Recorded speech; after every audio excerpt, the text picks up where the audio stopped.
Sempre achei que amor significava sacrifício. Que se você desse o suficiente, segurasse firme o bastante, no fim tudo daria certo. Fui criado acreditando que um homem de verdade segura as pontas pela família, mesmo quando já não tem mais forças para ficar de pé.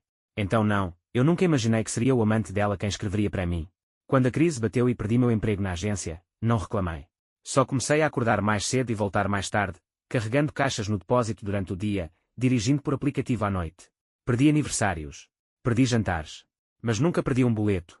Mantive a gente de pé, mesmo quando a maré subiu até o pescoço. A Carolina, por outro lado, ela mudou. No começo, achei que era só stress. Ela odiava fazer conta, odiava cozinhar em casa. Chamou de vida de pobre uma noite enquanto rolava o celular, sem nem olhar para a minha cara. Doeu, mas deixei passar. Achei que ela só precisava de tempo. Afinal, eu estava quebrando o corpo por nós, por ela e pelas crianças. Mas pequenas coisas começaram a se acumular. Ela começou a ir mais para a academia, a sair à noite para aulas que nunca explicava direito. O celular não saía da mão. Sempre trancado. Sempre no silencioso. Quando perguntei, ela disse que eu estava ficando paranoico. Que eu precisava me impor e parar de ser inseguro. Engoli o desaforo e tentei acreditar que era coisa da minha cabeça. Até que, uma noite, nossa caçula, a pequena Bia, olhou para mim, com a boca cheia de cereal, e soltou uma frase que fez meu mundo virar de cabeça para baixo. Papai, um moço chamado Renato buscou a mamãe hoje num carro brilhante. Minhas mãos congelaram no prato que eu lavava. Me virei devagar. Renato, perguntei, tentando soar despreocupado. Ela balançou a cabeça. Ele buzinou e a mamãe saiu correndo. Ela sorriu igual quando vê você chegando. Meu peito gelou. Nem terminei o jantar naquela noite. Não dormi quase nada. Fiquei ali deitado do lado da Carolina, ela de costas, respirando devagar como se nada tivesse errado. Eu encarava o teto, ouvindo o zumbido do ventilador, me perguntando quem diabos era o Renato, e, mais ainda, porque minha esposa sorria para ele. Na manhã seguinte, levantei antes do sol nascer. Sentei na mesa da cozinha com um café que nem senti o gosto e comecei a fazer uma coisa que nunca imaginei precisar fazer, rastrear minha própria esposa. Abri os extratos do banco, as contas do celular, o calendário dela, qualquer coisa que mostrasse onde ela tinha estado e quando. Não era briga que eu queria. Era a verdade. Mas lá no fundo, eu já sabia, se você vai atrás da verdade num lugar que já esfriou, o que encontra é só gelo. Primeira coisa estranha, algumas corridas de app, só de ida. Ela descia em algum lugar e sumia por horas. E quando voltava para casa, vinha radiante, bem tomado, cantarolando, como se tivesse sido tratada como rainha. Eu lembrava daqueles dias, quando ela cantarolava depois que eu a levava para sair. No trabalho, eu devia estar com cara de fantasma. O Marcelo, um cara novo do turno da noite, percebeu. Tá tudo bem em casa? Perguntou enquanto a gente carregava uns engradados. Forjei um meio sorriso. Só cansaço. Mas ele viu além. Você tem cara de quem tá acordando para uma coisa que não queria enxergar. Essa frase ficou na minha cabeça. Naquela noite, conferi o histórico do celular dela. Várias ligações longas para um número desconhecido, não salvo com nome. Sempre nos horários em que eu estava trabalhando. Sempre tarde da noite. Anotei o número. Não liguei. Ainda não. Só fiquei olhando, como se ele fosse me contar algo se eu encarasse por tempo suficiente. No dia seguinte, vi o Marcelo de novo. Contei algumas partes. Ele assentiu devagar. Quer saber de verdade, disse. Tenho uma parada que pode te ajudar. Foi aí que tudo começou a mudar. O Marcelo não era só mais um cara exausto carregando caixa. Descobri que ele já tinha trabalhado com suporte técnico numa empresa de segurança. Nada muito elaborado, câmaras para casa, babás eletrónicas, esse tipo de coisa. Mas quando ele se ofereceu para me ajudar a ver a verdade com os próprios olhos, eu nem hesitei. Depois do turno, tomamos um café e contei tudo. As ligações. As corridas. As mentiras que a Carolina embalava com sorrisos doces. Nem parecia que eu estava falando da minha esposa, era mais como uma estranha usando o rosto dela. Depois de ouvir tudo, ele sugeriu que a gente fosse até a casa dele, disse que tinha algo que podia me ajudar. Olha só, disse o Marcelo, tirando uma camarazinha de uma gaveta na garagem. Ativada por movimento. Fácil de esconder. Conecta direto no seu celular. Você vai saber. Aceitei. Não porque queria vingança, mas porque eu precisava parar de imaginar. Meu estômago gritava há semanas, e eu não aguentava mais esse limbo. Ainda mais depois da Bia falar do tal Renato como se fosse da nossa família. Naquela noite, esperei a Carolina sair para mais um dos tais treinos noturnos. Andei pela casa feito alma penada, com as mãos tremendo, e escondi a câmara no alto da sala, apontada para a porta de entrada. Quase não dormi. Qualquer estalo na parede me fazia pular.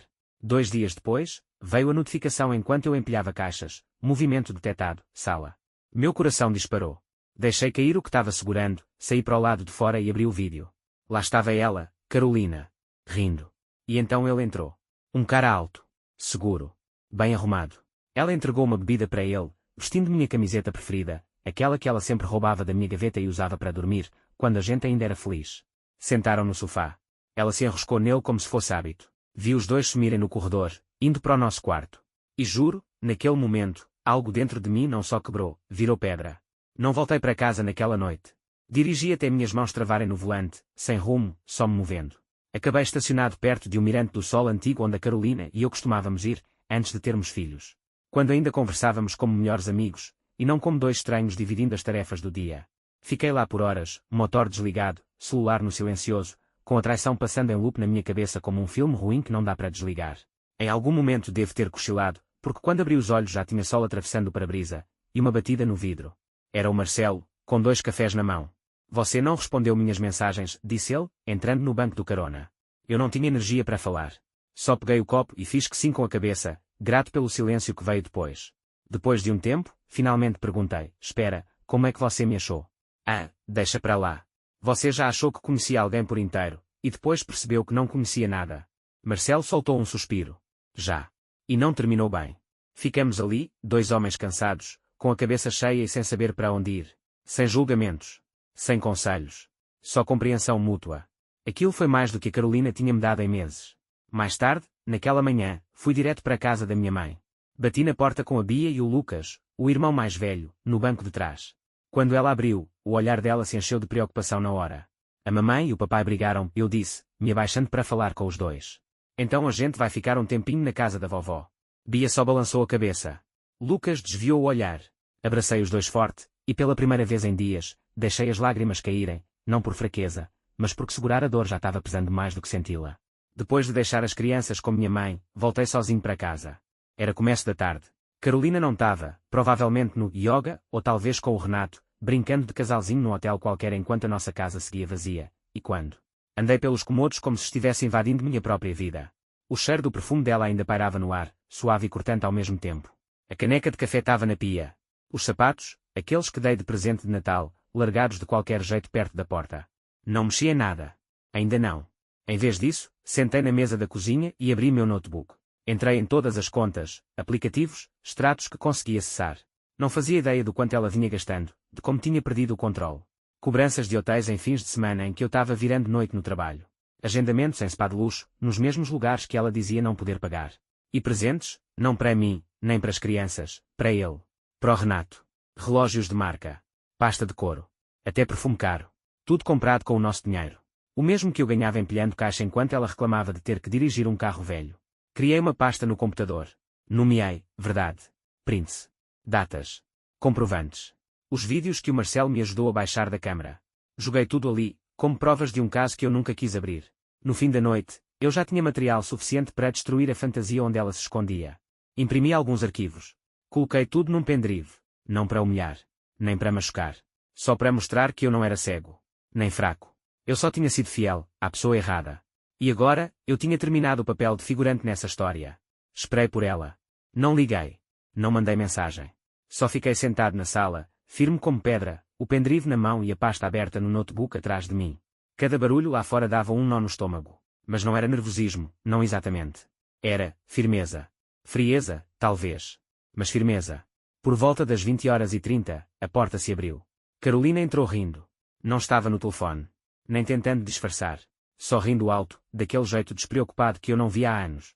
Parou ao me ver, como se tivesse esquecido que eu morava ali. Oi, disse ela, jogando as chaves no potinho da entrada com um sorriso sem jeito. Não sabia que você estava em casa. Não respondi. Só coloquei o pendrive na mesa ao meu lado. Em silêncio. Com calma. Os olhos dela pousaram nele. O que é isso? Você já sabe. Ela piscou. Tá falando do quê? Me recostei na cadeira, voz baixa, controlada.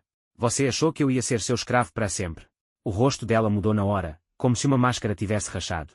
Como é? Agora não adianta fingir. Tenho recibos de hotel. Registros do celular. Filmagens. Você deixou outro homem entrar na nossa casa. Na nossa cama. Achou mesmo que eu não ia descobrir. Ela ficou pálida. Depois vermelha. Depois furiosa. Você colocou câmara dentro de casa, ela disparou. Você me espionou. Eu me protegi, respondi. Porque ficou claro que ninguém mais ia fazer isso por mim. Ela estreitou os olhos. Você só está amargo porque ele é melhor que você. Em tudo. E foi aí que me caiu a ficha. O amor que eu achava ter perdido nunca foi amor de verdade. Era só conforto. Costume. Algo que eu insistia em salvar porque lembrava de quem a gente já foi um dia. Mas a Carolina, ela não estava tentando salvar nada. Então virei as costas, passei por ela e disse: fica com a casa. Eu vou levar as crianças. Eu não bati a porta quando saí. Não gritei. Não teve cena dramática, nem ofensa final jogada no ar. Só silêncio, daquele tipo que fala mais alto do que qualquer raiva. Na manhã seguinte, eu já estava numa imobiliária simples, perto do bairro da minha mãe, preenchendo papelada para alugar um apartamento de 2 quartos. Nada demais, piso trincado na cozinha, paredes precisando de pintura, torneira barulhenta no banheiro. Mas era meu. E tinha uma chave que a Carolina não possuía. As crianças vieram passar o fim de semana comigo. Sentei com elas no sofá sarrado, que ainda cheirava ao cachorro do inquilino anterior, e expliquei com cuidado que o papai e a mamãe precisavam de um tempo. Que as coisas iam mudar, mas que eu estaria ali. Sempre. A qualquer custo. Lucas não falou muito. Só fez que sim com a cabeça e começou a tirar as coisas da mochila. Bia perguntou se podia trazer o coelhinho de pelúcia toda vez que viesse. Eu disse: ele mora aqui agora. Igual a você. O apartamento era silencioso à noite, mas não vazio. Pequenos sinais de vida reaparecendo. Desenhos passando na TV enquanto o cereal caía no chão. Uma meia minúscula no corredor. Rabiscos de giz de cera colados na geladeira com fita. Comecei a fazer cursos online à noite, buscando certificações na área de tecnologia. Algo estável. Algo que pudesse puxar a gente para um futuro melhor. Eu não tinha diploma, mas tinha garra. E depois de tudo que a Carolina fez, eu precisava provar para mim mesmo que ainda dava para construir algo do zero. Contei para o Marcelo sobre o AP. Sobre os cursos. Ele apareceu com uma caixa de ferramentas e disse: vamos consertar essa torneira primeiro, depois a gente fala de bico extra. Eu não sorria muito naquela época. Mas naquela noite, quase sorri. No dia em que entrei com o pedido de divórcio, não senti alívio. Nem vitória. Senti cansaço. Tem algo de vazio em entregar toda a sua história para um estranho atrás de uma mesa e pedir ajuda para encerrar ela. Contei tudo para o advogado, não para destruir a Carolina, mas para proteger meus filhos. Era isso que importava agora. Guarda total. Não por vingança. Nem por raiva. Mas porque ela não estava presente, não por eles. Não quando mais precisavam. Carolina parou de ligar depois daquela conversa. Nenhum pedido de desculpas. Nenhuma explicação. Nem mesmo um oi, para saber como estavam o Lucas ou a Bia. Sumiu naquela outra vida com o Renato como se a nossa família tivesse sido só uma fase que ela superou. Enquanto isso, eu voltei a ter 2 empregos, agora por escolha. Trabalho com freelancer durante o dia, depósito nos fins de semana, e ainda montando, com a ajuda do Marcelo, um pequeno negócio de conserto de tecnologia. A gente montava mesa em feira de bairro, consertava celular e notebook no porta-malas do meu carro, e aos poucos fomos ganhando clientes fiéis. Não era glamouroso, mas era nosso. O apartamento ainda era apertado, mas agora cheirava a lar, sabão em pó, panqueca, lápis de cor. As crianças riam mais. Dormiam melhor. Até peguei o Lucas cantarolando enquanto escovava os dentes. Foi aí que eu soube. A gente ia ficar bem. Aí chegou o dia da audiência. Carolina nem apareceu. Meu advogado entregou a pasta, prints, vídeos, recibos. O juiz folheou, fez que sim com a cabeça e assinou a sentença. Guarda total concedida. Não senti que ganhei. Senti silêncio. Porque não havia mais ninguém contra quem vencer. Ela já tinha desistido faz tempo. Algumas noites, depois que as crianças dormiam e o som dos desenhos animados se apagava, eu sentava na beira do sofá e deixava o peso de tudo vir à tona. Não era o stress, esse eu aguentava. Era a ausência. O espaço que a Carolina ocupava antes. O fantasma dela pairando em detalhes bobos. O cheiro de um shampoo específico numa gôndola de mercado. Uma música que ela cantarolava dobrando roupa. Eu não sentia falta dela, não mais. Eu estava de luto pela versão dela em que eu acreditava. Aquela com quem construí meus planos. Aquela que me recebia na porta, cansada mas sorrindo, com um bebê num braço e a janta na outra mão. Essa mulher morreu quieta, muito antes de eu pegá-la rindo, vestindo minha camiseta, com outro homem. E mesmo assim, vinha a culpa. Não pelo que eu fiz, mas pelo que deixei acontecer. Repassava os sinais que ignorei. As noites em que fiquei calado quando devia falar. Os dias em que dei mais do que tinha, esperando que ela notasse. Mas a culpa vai embora quando a vida fica cheia demais. E a cada dia com os meus filhos, a cada cliente que o Marcelo e eu atendíamos, a cada avaliação 5 estrelas que recebíamos, o luto ia ficando menor. Uma noite, Bia se enroscou no meu colo e perguntou: papai, por que você fica triste às vezes quando está silêncio? Eu não menti. Porque tem gente que vai embora, respondi baixinho. Ela fez que entendeu, mesmo sem entender de verdade. Depois sorriu, me deu um beijo na bochecha e sussurrou: mas a gente está aqui. Tudo começou com uma ligação perdida. O nome da Carolina ainda estava salvo no meu celular, intacto, como uma cicatriz que a gente evita cutucar. Fiquei olhando para a tela até o toque parar. Nenhum recado na caixa postal. No dia seguinte, aconteceu de novo. Depois veio uma mensagem. A gente precisa conversar. Por favor. Por um segundo, senti aquele impulso antigo, aquela parte de mim que corria para resolver as coisas, para facilitar a vida dela, mesmo que isso custasse a minha. Mas essa parte, queimou até virar cinza na noite em que vi ela rindo, usando minha camiseta, com as mãos de outro homem na cintura. Então eu não respondi. Alguns dias depois, ela apareceu. Do lado de fora do prédio. Vi pelo olho mágico, parada ali com óculos de marca e um casaco limpo demais para quem tinha sumido por meses. Abri a porta só o suficiente. Carolina. A voz dela falhou. Eu cometi um erro. Levantei a sobrancelha. Qual deles? Ela piscou rápido, como se não esperasse essa reação. É que, eu não achei que você fosse levar até o fim. O divórcio. A guarda. Achei que você fosse esperar. Lutar por mim. Quase ri, não de verdade, mas daquele jeito amargo. Então Carolina. Mesmo agora, ela se colocava como a vítima da história. Você sumiu, eu disse. Escolheu ele. E agora que deu errado, achou que eu estaria aqui, de braços abertos. Os lábios dela tremeram. Ele me deixou. Não deu certo. Eu não estava pensando direito. Estava pensando bem o suficiente para mentir. Trair. Gastar o nosso dinheiro em hotel enquanto eu trabalhava feito louco. Ela abaixou o olhar. Quero ver as crianças, sussurrou. Saí para o corredor, fechando a porta atrás de mim. Fala com o meu advogado, disse. Mas não aparece aqui sem avisar de novo. Não precisei gritar. Nem xingar. Nem implorar. Quando voltei para dentro, a Bia levantou os olhos do livro de colorir e perguntou. Quem era, papai? Alguém que esqueceu o que é família, respondi baixinho. Carolina não ligou mais. Nem mensagem. Nem recado pelo advogado. Nenhum cartão de aniversário, nenhuma tentativa. Ela desapareceu como estação de rádio que vai sumindo, o chiado ainda ali se eu prestasse muita atenção, mas fraco demais para me prender de novo. E aos poucos, algo estranho aconteceu. A vida parou de parecer sobrevivência. Começou com pequenas coisas, Bia pedindo para plantar florzinha na varanda do apartamento. Lucas tirando um 10 num trabalho de ciências que fizemos juntos até tarde. Marcelo e eu fechando nosso primeiro contrato real de ti com uma lojinha da região. Um trabalho fixo, com pagamento certo e um futuro de verdade. O AP, que antes era só uma solução provisória, começou a virar lar. Pintamos o quarto das crianças de azul claro. Fizemos uma estante de livros com caixotes de feira. Deixei eles escolherem a música enquanto a gente cozinhava. Não era perfeito, mas era nosso. Sem mentiras. Sem segredos. Algumas noites, ainda pensava nela, mas não do mesmo jeito. Não sentia falta da Carolina. Sentia falta da versão dela em que eu acreditava. E isso é bem diferente. Voltei a escrever num caderninho, algo que não fazia desde a faculdade. Uma noite, escrevi. Um homem não perde seu valor quando alguém vai embora. Ele só perde o peso de carregar quem nunca planejou ficar. Quando reli essa frase, percebi, eu não estava mais com raiva. Decepcionado? Sim. Triste às vezes. Também. Mas aquela dor ardendo no peito, tinha esfriado. E o que restou era mais firme. Era paz. Não porque ela pediu desculpa, ela nunca pediu. Mas porque eu parei de esperar por isso. Aí aconteceu do nada. Uma notificação nas redes sociais. Entre parabéns de colegas e spam de lojas de móveis. O nome me chamou a atenção antes mesmo de eu abrir. Renato. O homem por quem a Carolina nos trocou. Fiquei ali parado, com o celular na mão, o polegar suspenso. Por um instante, o ar pareceu rarefeito, como se o passado tivesse entrado por uma fresta que eu nem sabia que existia. Abri a mensagem. Não parecia certo não dizer nada. Ela não é quem você achava que era. Percebi isso tarde demais. Espero que seus filhos estejam bem. Desculpa. Só isso. Sem assinatura. Sem pedido. Só algumas linhas frias, vindas de um cara que eu nunca conheci, mas que ajudou a desmontar tudo que eu construí. Eu não respondi. O que eu ia dizer? Que eu já tinha enterrado a versão dela que nós dois achávamos conhecer. Que as crianças estavam bem, mesmo com o silêncio dela. Que eu não odiava ele, não mais. A verdade é que Renato não destruiu o meu casamento. Carolina destruiu. Ele foi só a sombra que ela convidou quando achou que eu não notaria a luz indo embora. Naquela noite, fiquei de pé na janela enquanto as crianças assistiam um filme. As luzes da cidade piscavam como estrelas que esqueceram como brilhar. Eu poderia ter respondido. Talvez até conseguisse algumas respostas. Mas percebi que eu não precisava mais delas. Às vezes, o melhor encerramento é não dizer nada. Só escolher não abrir de novo portas que levam a quartos vazios. Antes, eu achava que ser pai era só sobre prover, colocar comida na mesa, sapato no pé das crianças, pagar as contas. E é isso também. Mas tem mais.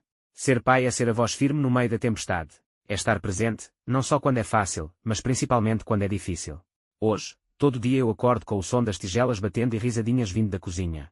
A Bia faz questão de fazer tudo sozinha, de colocar leite no cereal até tentar trançar o próprio cabelo. Nunca sai perfeito, mas ela sorri como se tivesse ganhado medalha de ouro. O Lucas está crescendo, mais alto, mais quieto, mas agora carrega uma calma que eu não via fazia anos. Ele está seguro. Foi por isso que eu lutei. Foi isso que a Carolina abriu mão. E em algum ponto do caminho, a tensão no peito parou de me seguir pelos dias. A traição dela não desapareceu, mas deixou de ser a coisa mais alta na sala. Hoje, é só cicatriz. Não mais ferida. Marcelo e eu conseguimos outro contrato, maior dessa vez. Estamos cogitando abrir uma lojinha nossa. Nada chique, mas real. Algo construído com confiança. Isso ainda vale muito no mundo, mesmo quando pessoas como a Carolina esquecem o valor que tem. Uma noite, depois que as crianças dormiram, saí na varanda e olhei a cidade silenciosa lá embaixo. Não me senti quebrado, nem amargo. Me senti livre. É estranho como a gente começa a perceber certas coisas quando o barulho desaparece. O jeito que você carrega os ombros.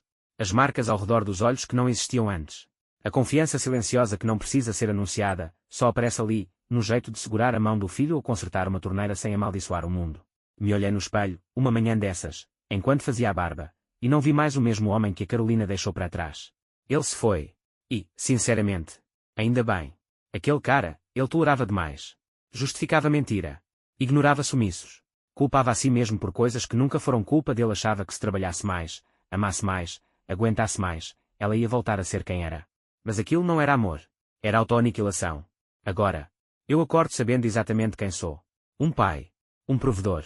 Um homem que manteve a dignidade mesmo quando a pessoa que ele mais confiava tentou arrancar isso dele. Um homem que não se vingou, não se humilhou, apenas ficou de pé e escolheu algo melhor. Ainda dói às vezes. Como quando a Bia desenha uma família só com nós três. Ou quando o Lucas pergunta se a mãe dele pergunta por ele, e tudo que eu posso dar é o silêncio. Mas esses momentos não me quebram mais. Eles me lembram do que eu reconstruí. Não só uma casa, mas uma vida que vale a pena viver. E eu não precisei da Carolina para terminar essa história. Ela largou o livro pela metade. Então eu peguei a caneta. Essa manhã, a Bia derrubou cereal no chão. O Lucas resmungou, disse que ela era desastrada, e ela caiu no choro.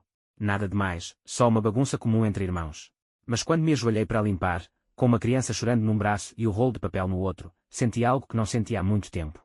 Alegria. Não do tipo barulhento. Não daquele que vem com aplauso ou reconhecimento. A do tipo silenciosa. Aquela que mora nas mãos firmes e nas vitórias pequenas. No saber que você esteve lá, todo dia, mesmo quando doía, mesmo sem ninguém aplaudir. Carolina nunca voltou. De verdade. Sumiu no próprio silêncio, talvez achando que o tempo apagaria os erros dela. Mas a vida não funciona assim. Algumas pontes queimam e nunca mais são reconstruídas, e tudo bem. Faz tempo que parei de olhar para trás. Hoje, as crianças riem mais alto. Dormem melhor. Elas confiam que, quando eu digo tu aqui, é porque eu tu mesmo. A dor não me destruiu. Ela me esculpiu. Me lapidou. Me reduziu ao essencial, até o homem que eu devia ter sido e merecer. Não o que se dobra para manter a paz, mas o que vai embora para proteger a paz. Eu não meço a masculinidade pelo quanto eu ganho ou quantas coisas consertei. Eu meço assim. Eu fiquei no fogo. Não queimei. E saí de lá com meus filhos nos braços. Isso é ser homem. Não é ficar por quem te quebrou. É ser forte por quem nunca te pediu para ser.